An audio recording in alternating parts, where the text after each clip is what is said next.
Hansen here. So I just wanted to, in this historic time we're in now with the Cardano Constitution, that's the delegated approved one, is on chain for vote to maybe for historical purposes, or maybe someone is interested in some of the work that went into it. I don't know. Would like to see some of the thinking behind it. So I worked a lot with Adam Rush with this one, and he and I also reached out to many community members, and we discussed it internally in the drafting committee, and then it went through the delegates who commented on it, and it seemed to have been liked at the time. So I want to give some perspectives and thinking about the preamble. So let's get into it. So in the governance section, it's part of its own IPFS now. So the link there, I already loaded it here. And yeah, one of the noticeable things, if you look at it, is it doesn't start with introduction notes, and it's actually one paragraph shorter. So 1, 2, 3, 4, 5, and 1, 2, 3, 4. And there was some thinking behind this. So number one is we wanted the start of the preamble to be aspirational. We definitely acknowledge all of the past, and I believe it's mentioned also in the supporting material to this. So we're definitely not forgetting our history and where we came from. That is very important. We actually have a root here in this second part of the preamble, paragraph of the preamble. So that's absolutely something new. And we actually went even further back into the roots. So that's the first major thing. Start aspirational, start directly in the preamble. We wanted to make it quite recitable, so this is something that we read out aloud, and we made sure it's something that's fairly easy to memorize the main points of. That was also important because at the end of the day, like a constitution, if it only matters if people know of it and actually care about it, and actually it matters to them. So that is really important. And then it should not be too complex. It should not be too long. It should be expressing something about where you came from, where you're going, and what traditionally constitution do. It should also establish some form of rights, establish that this is something we intend to follow, and its legal authority, and yeah, you try to compress a lot of different layers of thinking into all of this. So every single one of these four paragraphs have quite many layers to them. But I want to go through some of them. So I made some notes, and again, this is just like one of the some of the layers of this. And Adam can probably also give you a lot more layers to the thinking here. But these are some of the layers I was thinking about. So um, the first paragraph you might recognize. It's actually uh, based on a tweet by Charles. It's not 100% the same, but it's almost the same. And to give some backdrop into all of this, like and why we choose that. Where we really struggled to make something that was aspiring enough while not being diversive, because not everyone agrees on every goal, and it needed to sufficiently be inspiring, and in terms of like how ambitious it was, then you need something that everyone can rally around. And it was for me very important we had this concept of network states, and we discussed back and forth with us this concept of like communities within communities, and you will see this a bit reflected in the second paragraph. But when we saw this tweet by Charles, both me and Adam knew instantly that it was almost like 100% fit in what we wanted in that first paragraph. And it also like it's important for us like that Charles is just one of many in all of this, but it's also important to reflect where we came from And I think like with his lived experience, he in that tweet managed to really amalgate a lot of what Cardano is really about. So I think some of the nice things that is established is this decentralization aspect. This was something both me and Anna were very strongly for, that needed to be there somewhere. It needed to be there very early in the preamble. And guess what? It's in the first sentence. Cardano is a decentralized ecosystem. So that was important. It has really ambitious goals, improving economic, political, and social systems for everyone, everywhere. This was really important to me and Adam as well, because like we thought of this like for the very long-term future. Not only nation state, we're actually talking like when humanity goes into space, when we have basically planets and federation of planets. Like we wanted something that would totally outlive what's could potentially be coming, and this concept of communities within communities really covers that part of it. And we wanted something that's not only about anyone in particular, but allows like different communities to live together and still be globally connected. So that has to have really careful wording, and we really like this. Like it's for improving. So, well, improving in itself, just what we're striving for, the ambition, and it's unspecific enough that it gives a lot of room to grow for future generations in how they interpret this, and that was really important for us as well. So what does actually economic impact mean? And the political, obviously the governance systems itself, and how we think about politics in terms of like accountability, in terms of transparency, all these things you will be see that's reflected in the rest of the constitution. And even more importantly, like the social systems, and this is really the communities within communities, and this is like really a stepping stone for network states, because you can live in your nation or your planet or whatever. You can still be part of this social system that could be a federated network, it could be a network state, it could be many different concepts, but it's really communities within communities that are together through social systems. So by establishing that is for everyone everywhere, that really encompasses that idea a lot, and we really like that. And it talks about the infrastructure and how it empowers individuals, and I think we all agree on these things, like most of us in Cardano, to be able to have identity, value, and governance, and fostering emergence of decentralized application business and network states. And yeah, what else to mention?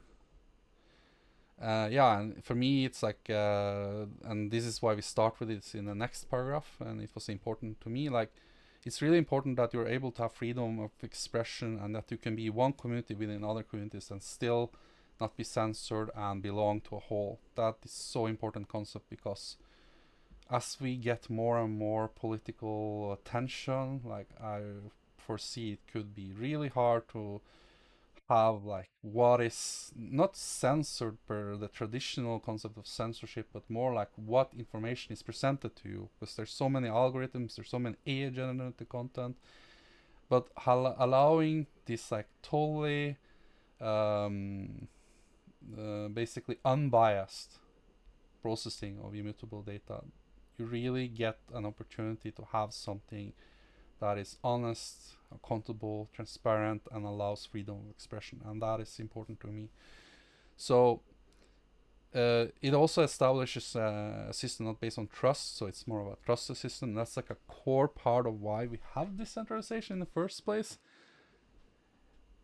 You don't need to trust others, because you know there's a node somewhere there that will fairly process this, and if this node doesn't do it, it will be corrected and forked, and the other nodes will correct it. So it's trustless, it's unbiased. This, of course, this immutable data is kind of tricky. Like, you definitely want immutable data, but what do you do when the blockchain grows huge? Like, can we have archival? So we were careful with the wording there. So it's just unbiased processing of immutable data. So the processing has to be unbiased, and it's okay to archive it if everyone is able to recover it in an unbiased way, and recover it in the same way. So again, we're trying to future-proof when we're thinking about the preamble. We're not only thinking about the now, we're trying to make something that's flexible enough for future generations to also consider. Um, and it was really important for us to have this human element to it as well. So while it's trustlessness, the people who use this trustlessness system and make it alive, it's everyone, it's the participants in the Cardano community. And we make sure to make it a non-exhaustive list because world economy, and also because we don't know what the Cardano community will consist of in the future. AI agents, smart contract that acts autonomously, you don't know. We made sure it's a non-exhaustive list, so that's important to say. Um, and it does also establish this really important, ambitious context and roots of Cardano. So, and honestly, this was amazing work by Adam, and we went back and forth on this, and I am really proud of the work he did on this and how we worded it. We honestly, I'll be frank with you, we wanted to make sure this also encompasses the cyberpunk movement, but it's not only the cyberpunk movement. It's really all of the digital pioneers, the early internet and cryptocurrency pioneers, and the concept that they created, this like community through digital technologies. Because if you go to the Y Cardano, and it's social money, and money has only value when it's something that's tradable and something that's expressed with others in a social system. So for us, this was a really important thing as well, to establish that these bonds of community, and this is the roots. We come from a long line of proud digital bonds of communities, and that strive for something that can be done without needing trust from the individual, but still gives them this human element, this ability to forge bonds of community. And I think that's a really important thing to keep in mind, or this balance between the technology and the trustlessness, and on the other side, the human element of how this technology is actually used. Um, and it's established who we are. So we are part of this long line of communities of internet pioneers and cryptocurrency pioneers. And it really nails down for me that we are carrying the torch of decentralization. We're carrying the torch of everything that came before Bitcoin and what came in Bitcoin, and now it's being furthered through governance and how we further these bonds of community. So I think those lines are really powerful when you think about it, like everything it encompasses. And again, this is just some of the layers of thinking that went into this. I'm just saying some of my own perspectives. But yeah, it's not only the money aspect, the governance aspect itself, the social money that we have, and now how it actually is more than just exchange of money. It's actually a full-fledged governance system that evolves itself, so upgradable social money. And then we really established a right of existence and the rule of law with the constitution. We are our roots is part of that. Why we have a right to exist, because we follow in a long, proud culture, and that we are guided by our shared principles and tenets, and we exercise our self-governance. So this is really starting to establish the rule of law, and we do it by the balancing decentralized decision making with accountability and safeguarding the security of Cardano blockchain. So again, we're establishing the rule of law of the constitution. We're balancing decentralized decision making with accountability and safeguarding the Cardano blockchain. And the last one is quite important. It's why we not have yet moved even further in inclusiveness, something I personally at least, really want to do. But we have to account for example, a 51% attack and the other security issues of Cardano. So when we are a proof of stake system, if one ADA is not one vote, and if you vote on protocol parameters, you could change the whole security assumptions of the protocol. So we need to figure that out before we can go further. So that is why I think it's important to acknowledge that we are balancing decentralized side decision making with, for example, the security of the Cardano blockchain. It's a balancing act, and the goal is always more decentralization. This is why but not for decentralization's sake in itself, but to have trust as a system, to have system that creates all this human element and benefits. But that's why we start with this sentence here, and that is why we have to acknowledge here that we have to balance it with accountability and safeguard the security of the current blockchain. So that is why, for example, you have liquid democracy. You can redelegate if you don't like what your DREP does. It's part of making you accountable. And then we have the next paragraph. It's the big debate I remember here was around if we always should use blockchain technology or also like adding this like when beneficial. And it's a really important point because actually having blockchain technology always implemented could even be detrimental to the blockchain itself. Like take for example like some of the early ideas Charles had about like how could you solve like money transfers and voting and all these things in places where you barely have internet. You can do an off-chain thing, so it's not on-chain. And then when you get to a hub, let's say there's a solar panel somewhere, someone have a computer there, they could connect, and then you could have all these like cryptographically signed things, and then it could be on-chain. So even if it's not on-chain, it's actually furthering decentralization and furthering inclusiveness and furthering a lot of these things we want that's beneficial to the technology. So I think it's good we added this paragraph that is, or this part of the sentence that it should be beneficial as well. So you don't always force yourself to use it, but when it's beneficial. And the last one is really also our oath of allegiance. And again, especially the last paragraph, I really focused in making sure that was something that's memorable and recitable and easy to understand and not too complex, and it's your oath of allegiance. So, with this purpose in mind, we, the Cardano community, affirm our intention to abide by this constitution in order to participate in the governance of the Cardano blockchain ecosystem. We invite all who share our values to join us, but stand not in the way of anyone who wishes to take another path. It's quite powerful, I think. It even has a twist in terms of regular oaths of allegiance.